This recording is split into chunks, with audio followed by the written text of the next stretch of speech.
আসসালামু আলাইকুম ভিউয়ার্স, সবাইকে আপডেট জব নিউজ 24 চ্যানেলের পক্ষ থেকে স্বাগতম। তো ভিউয়ার্স, সবাই কেমন আছেন? আশা রাখি সবাই ভালো আছেন। আজকে যে বিষয়টি আলোচনা করব এটা হলো আজকে কিন্তু বাংলাদেশ রেলওয়ের পয়েন্টসম্যান পদের নিয়োগ পরীক্ষা অনুষ্ঠিত হলো। এই পরীক্ষার প্রশ্ন সমাধান আলোচনা করার জন্য চলে আসলাম।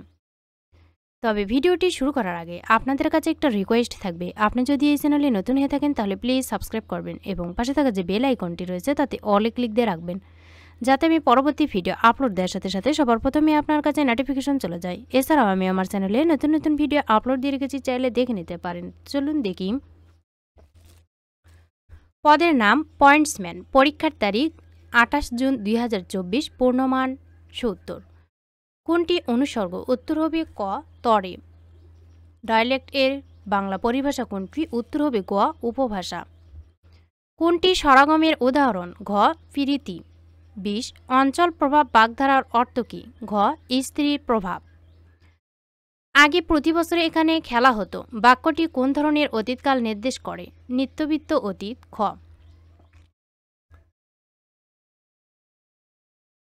এরপর বাংলা ভাষার ইতিবৃত্ত বইটি কার রচনা?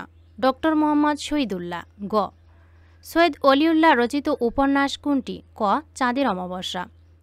কোনটি কপল শব্দের সমার্থক? কপাল, ললাট, গণ্ডদেশ নাকি গাল? উত্তর হবে গ এবং ঘ গাল। যে পদ বিশেষ্য ও সর্বনাম পদকে বিশেষায়িত করে তাকে কি বলে?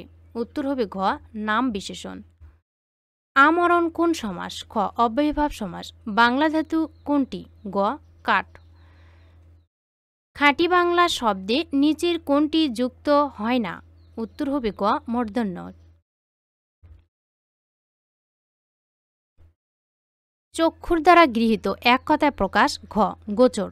বাংলা বিভক্তি হিসেবে ব্যবহৃত হয় এমন ব্যাকরণিক উপাদান কোনটি? উত্তর হবে গ অনুসর্গ। স্বরাননের সন্ধি বিচ্ছেদ কোনটি? স্বর যোগ আনন। ঘ স্বরানন। ধীর শব্দটির বিশেষ্য কি? উত্তর হবে ঘ ধীরতা। কোনটি কৃত প্রত্যয়? উত্তর হবে ক এবং গ বহতা বা জ্যান্ত। নদী এর সমার্থক শব্দ কোনটি? উত্তর হবে ঘ শরীর।